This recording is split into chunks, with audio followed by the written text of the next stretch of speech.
soul of soul, let's say, if we speak about existence and dreaming, it is quite clear, at least from the research concerning dreams and dreaming. First, it's a way to cope with what you're not able to cope during the day. So it's not lower.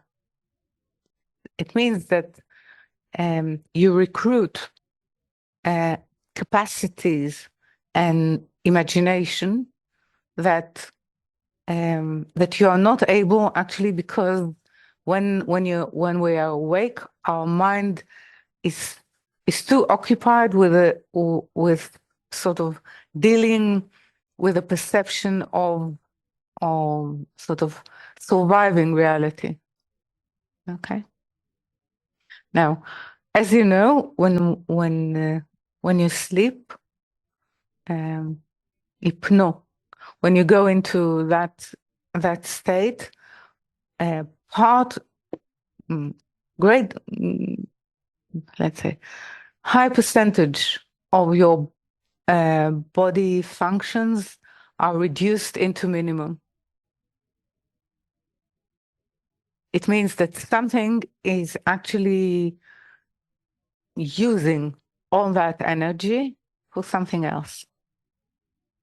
Okay, so at least just to have, and this is what we suggest, to look at as the dreaming within, let's say, within the corporeal life. Now, what happens to dreaming within when the same person is entering work? So sometimes what he is not able to understand or to dress as an understanding within the capacity that is present within a lesson, within a study, some people are able to dress it and to understand it through images, colors, and mostly images, sometimes even letters, through sleep.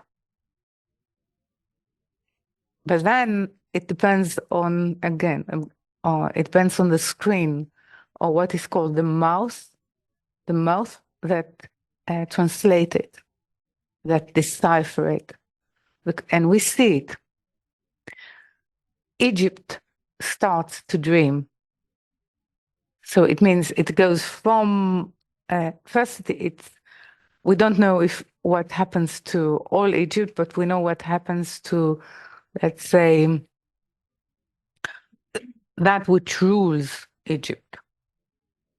The ministers, when Yosef is going, no, he's coming up from, let's say, from jail, which has to do with that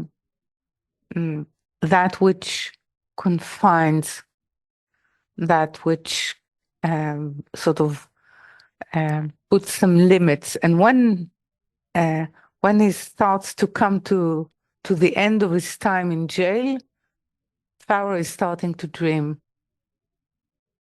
Now, most probably Pharaoh was dreaming all the time, and he has, many people, many wise people, will usually decipher his dreams. So it means that they decipher it within the capability of their perception. Yeah? And it was working so far. What happens when Yosef is going down to Egypt and suddenly they are not able to decipher it anymore?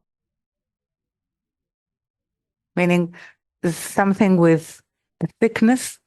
Now we're speaking in terms of work. Something with the ability to create a screen, meaning a meaning, disappeared. It's the end of the ability to sort of to have a meaningful discourse or a meaningful conversation, a meaningful life.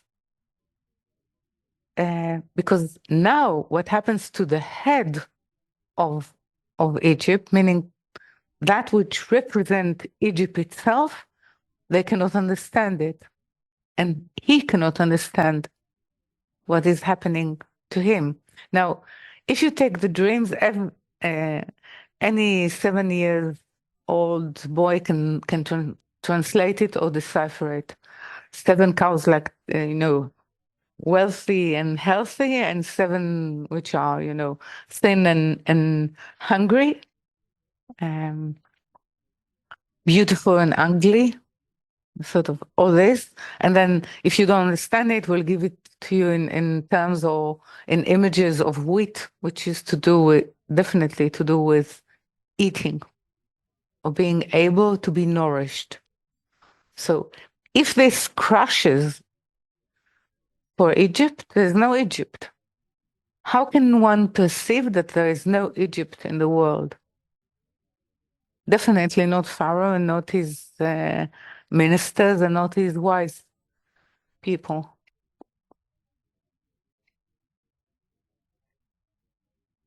So not only that Yosef is able to decipher, Yosef is also the life giver, meaning the life giver for Egypt. And this is what Yosef thought, that the line of Israel should be for the world. Not in Israel, but in the world.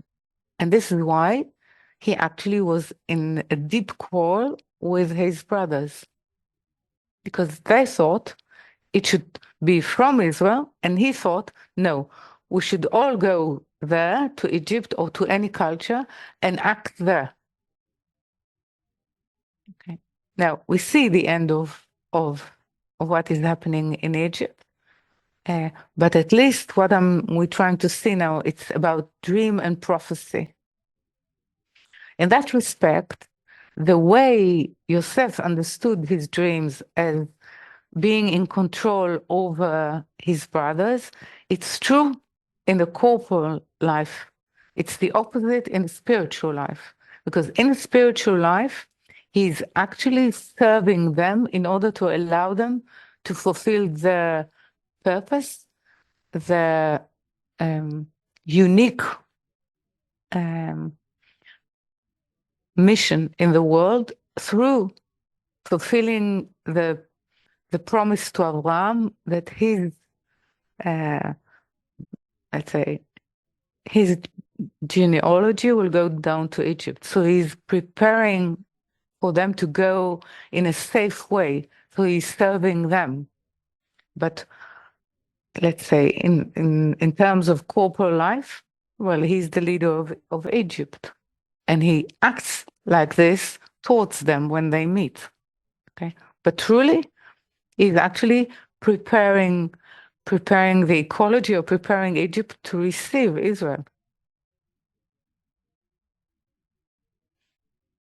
So we need to see what I'm trying to say, which is quite clear here, that if the mouth that actually decipher the dreams is a corporeal, it sees differently than what a spiritual mouth or screen can see within a dream.